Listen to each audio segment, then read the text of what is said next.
So I'm going to talk about aliens. But before I do that, we had a little bit of interesting news today that's Kindred relevant, and I wanted to share it with you because I'm pretty proud of it. Kindred was named to a list of the MIT's smartest 50 companies. And this is a very prestigious list. It's very hard to make it. But the thing that was distressing about it is that they have this map that they show of where all these companies are from. And there wasn't a single company on the list that was from Canada. Not a single one, which was a little surprising, of course, because we're from Vancouver. But they thought that we were from San Francisco because we have an office there, but we're not. We're from here. 3 years ago, the previous company that I founded, D-Wave, also made the list. And it was also the only company from Canada that was on the list at that time. So I've been trying to build the tech community in Vancouver for 25 years.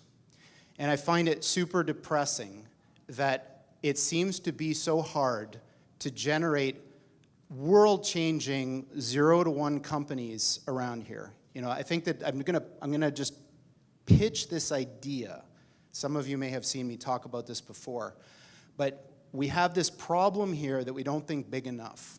We've got all of the ingredients to create this massive, massive thing in Vancouver, and the spark is not being lit. So I implore you, if you're entrepreneurs, people who are thinking about what you want to do, think bigger, because we don't think big enough around here. Okay, so my previous company was D-Wave. I'll just show you a couple things. We built what are still the world's only quantum computers that you can buy. And the company, D-Wave, has been doing this. Thanks. I didn't really have much to do with it, but you know, so this is one of them. This is one of the processors. And a lot of interesting things happened to me over the years there. I got sent pajamas, a whole bunch of stuff. You know, there's lots of interesting things that happen when you build something like a quantum computer. But just as an aside, because I thought it was funny, one of the interesting things that's happened from the D-Wave story is there's this gigantic conspiracy that's arisen on the internet that goes like this. So D-Wave builds quantum computers. The way that they work, if you know how this works, is one of the interpretations is that you tap into these parallel universes and they do computations. Sounds really weird. But what's happened is this idea has been hijacked to describe something called the Mandela effect, which is this thing where the past changes. So think about something you know to be true from the past. And then imagine you went out on the internet and you can't find it at all. It's not there. It doesn't match with your experience. So these people think that D-Wave is responsible, and CERN. And of course, the quantum key to the abyss factors into it somehow. I'm not exactly sure how. Okay, so that's just D-Wave. I did that for about 15 years. It was a lot of fun. A big science project that we turned into a commercial entity. That was a warm-up for Kindred. So Kindred is much, much, much more ambitious than D-Wave. And what Kindred is trying to do is build real AI. So what you've heard about AI is not what we mean by AI. What we mean by AI is a software system that can do literally anything that a human can do. Literally anything. And obviously, computers are better at things than people in lots of different ways. So now imagine, not only can they do everything that a human can do, but they can do everything that the best human at any task could do better than them. So imagine there was the mental Olympics of the 100-meter dash, and Usain Bolt is the fastest person. Now imagine that's some kind of a mental thing, like writing a novel or writing whatever. Imagine now that the thing is so much faster than Usain Bolt. Like, for example, it's a spaceship, yeah? It's still doing the same thing, but it's doing it so much better because we're limited, because we're people. So what Kindred is trying to do is solve this problem. How do you build machines that are better than people at everything? Now, there's a mental block that we have here when we think about this. Because when you think about that, one of your questions might be, for example, what are the applications of this? So imagine this. Imagine, for $10, let's say, I could build a machine, like a little robot, that had fingers and eyes and all that. And it could do your job better than you, no matter what it is. And I could sell that to your employer for, say, $15 and make a profit instead of having to pay you $100,000 a year. Now imagine that was true for every single job. So that's what we're talking about here, is a complete and utter transformative change that of the likes of which has never been seen before in the history of humanity, making the Industrial Revolution look like a little tiny blip on the path that humans have taken from when we emerged from the ooze a few billion years ago. We are right on the verge of that transition now. So this guy, Rich Sutton, is one of the most famous people in the academic world of AI. And like many, when asked, when will this happen, he says things like this. 25% chance within 13 years of this thing that I'm talking about. You know, when you think about what you read on the news, you know, CNN, BuzzFeed, whatever, they're all kind of the same nowadays. Think about how unimportant that thing is that you're reading if this is true. Yeah? So what does this have to do with aliens? So Sam Harris, who I quite admire, is a very interesting guy, was reciting this parable at a TED Talk that he was giving, and it goes something like this. So, say I'm the President of the United States. So I receive this message from the heavens.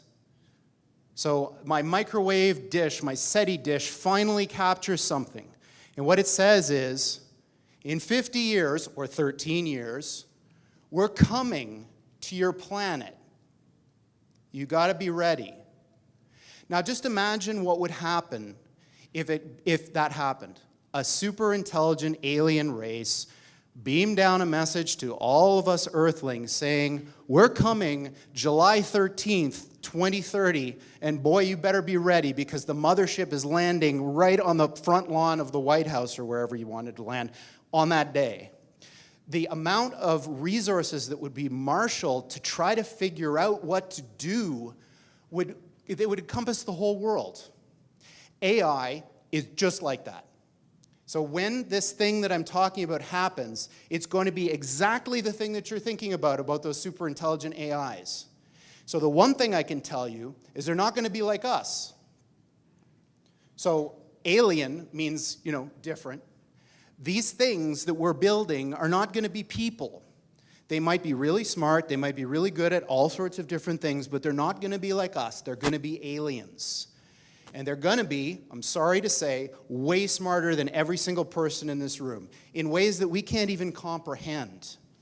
So this, of course, triggers a lot of alarm. One of the guys who talks about this is Elon, who says things like this, like, when you do this, beware. Because you think, just like the guy in the stories, that when you do this, you're going to put that little guy in a pentagram, and you're going to have your holy water out, and you're going to wave it at the thing, and by God, it's going to do exactly what you say and not one thing more, but it never works out that way. So this is an attitude that some are having, this emerging alarmism about the way this is going to go. But these words, demons, doesn't capture the essence of what's happening here. I don't know if any of you are turn-of-the-century weird fiction fans, but there's this guy named H.P. Lovecraft, who's a very famous American weird fiction author. And he espoused a view which is called cosmicism. And the essence of cosmicism is cosmic indifference. So what he was saying is basically, yes, there are these massively intelligent entities out there, but they're not good, they're not evil. They just don't give a shit about you even in the slightest. The same way that you don't care about an ant is the same way they're not going to care about you.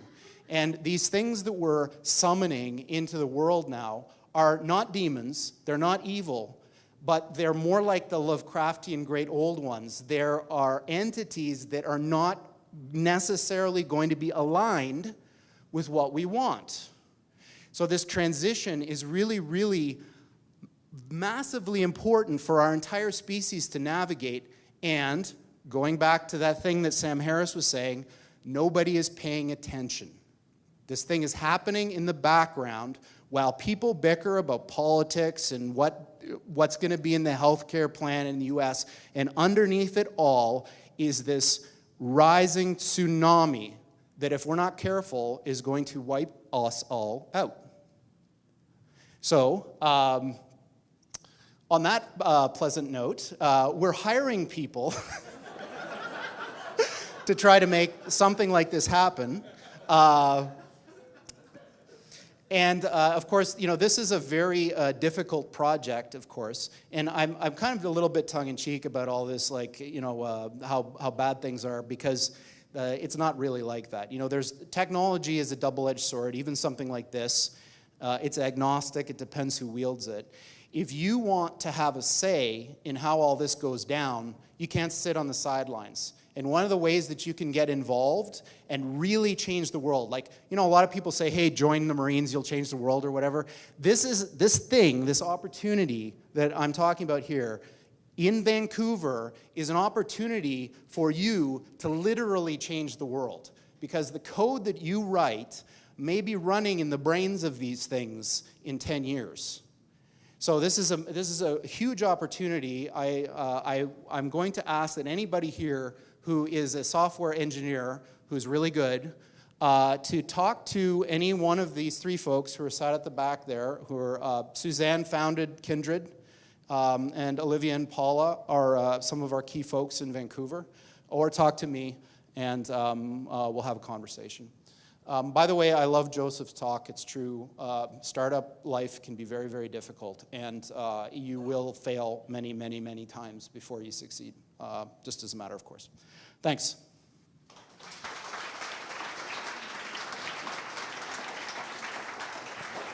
Thank you, Geordie. First question over here. Hi, Geordie. My name is Naren, and I do really want to talk to you after this. So, you were talking about summoning the demon by Elon Musk, right? And there are a lot of other pioneers in this industry, such as Andrew Ng, who was a former chief scientist at Baidu. When he was asked the same question about summoning the demon, he said that his analogy was, it's more like thinking about overpopulation in Mars. It was completely opposite. But when there are two pioneers in this industry who have different sets of opinions, how do you think that it's summoning the demon rather than the other way around? Well, obviously people are going to have different opinions. You have to make up your mind yourself. So my general comment is that people always miss the future. It's this old thing that people are always saying things will go faster than they do in the short term and slower in the long term. But it's kind of, for me, it's an obvious thing. I mean, this isn't about, the only question is how long it will take.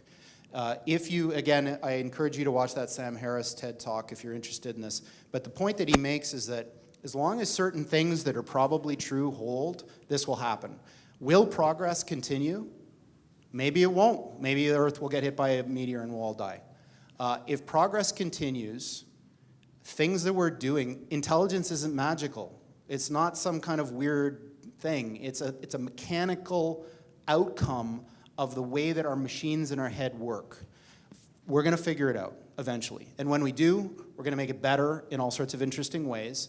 And then you have this weird thing that happens that because the machine is now able to act in its own self-interest, it can take the action to make its own thought process better. We can't do that.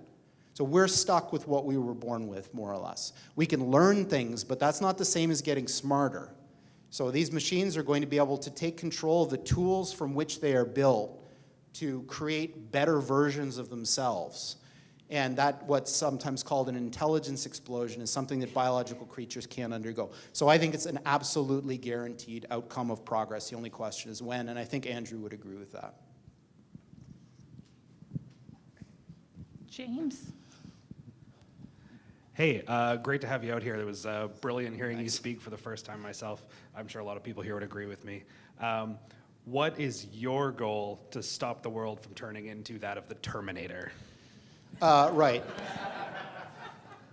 So there are things about the world that I can't stand, okay? And I think that's probably true for everybody here. You look at the world and there's all these things that you think, shit, what are things like that? So there's a couple of things you can do when you're faced with this.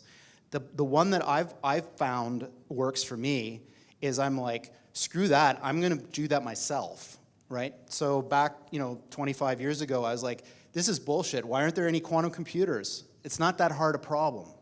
And so we changed the world by actually building them. And in this case, this is bullshit. Why don't we have AI? It's been, what, 60 years since Turing? I mean, it's an absolute catastrophic failure of human resource allocation that we spend enormous amounts of money on things that are of no lasting consequence when the mechanism that generates all human flourishing is not understood. It doesn't make any sense. Every single thing that we will ever do and ever have done comes from this property. So when someday all cancer is cured, when polio was cured, when smallpox was cured, these things all came from people's minds. You can continue to do this stupid thing where everybody works on some particular use of the mind. Okay, well, let's go and do X. Let's go to Mars, like Elon says. That doesn't make any sense to me, because every single thing that you can think of comes from the same place. You got to think about what that is. So if you can figure out and bottle this thing that creates flourishing, that creates all of the good things that we think about, we know about the way that we are, that is the key. Do that. So, that's kind of the way that I think about the world. The world doesn't have the things it needs, and you can't just sit by and watch other people do it. So, it just won't happen otherwise. The way I think about this is if Kindred didn't exist, in 20 years, we're still having this conversation. Because the people who are trying to do AI are going to get sidetracked into making a lot of money, doing all sorts of bullshit that doesn't matter.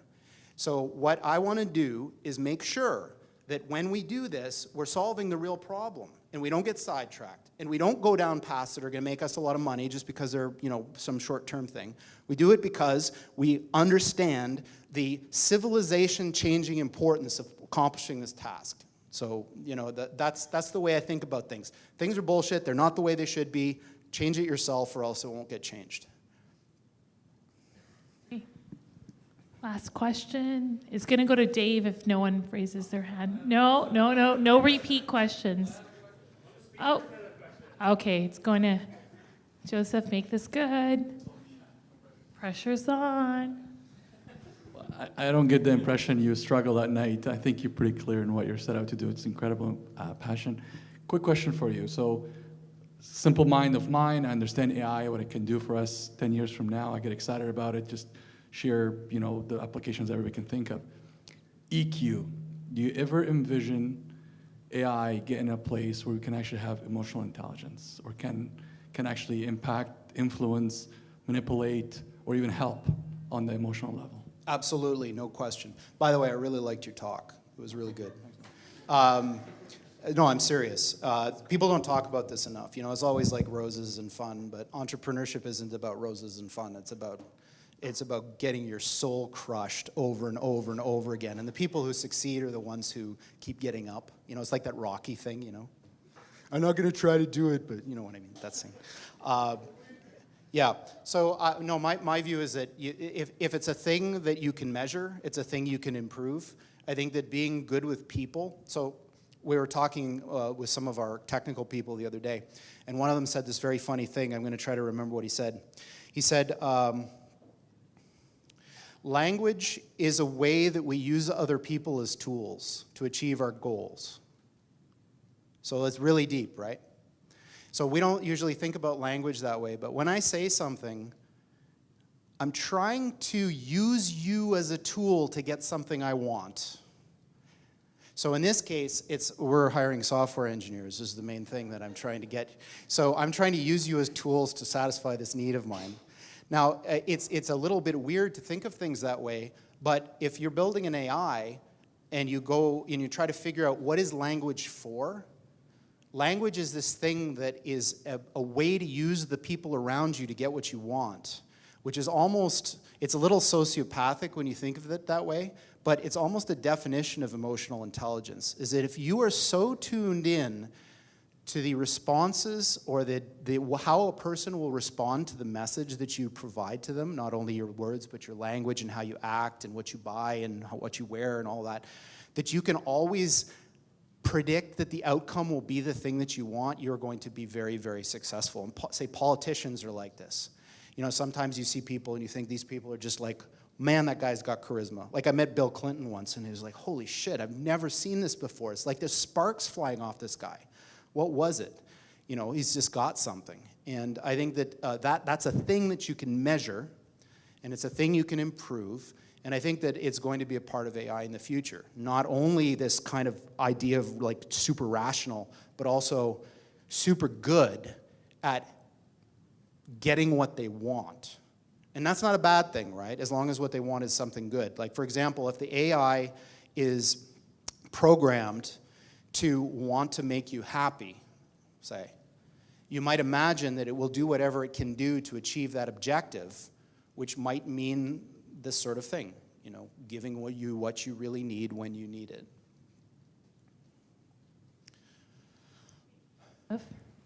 What a beautifully thoughtful question to end the night.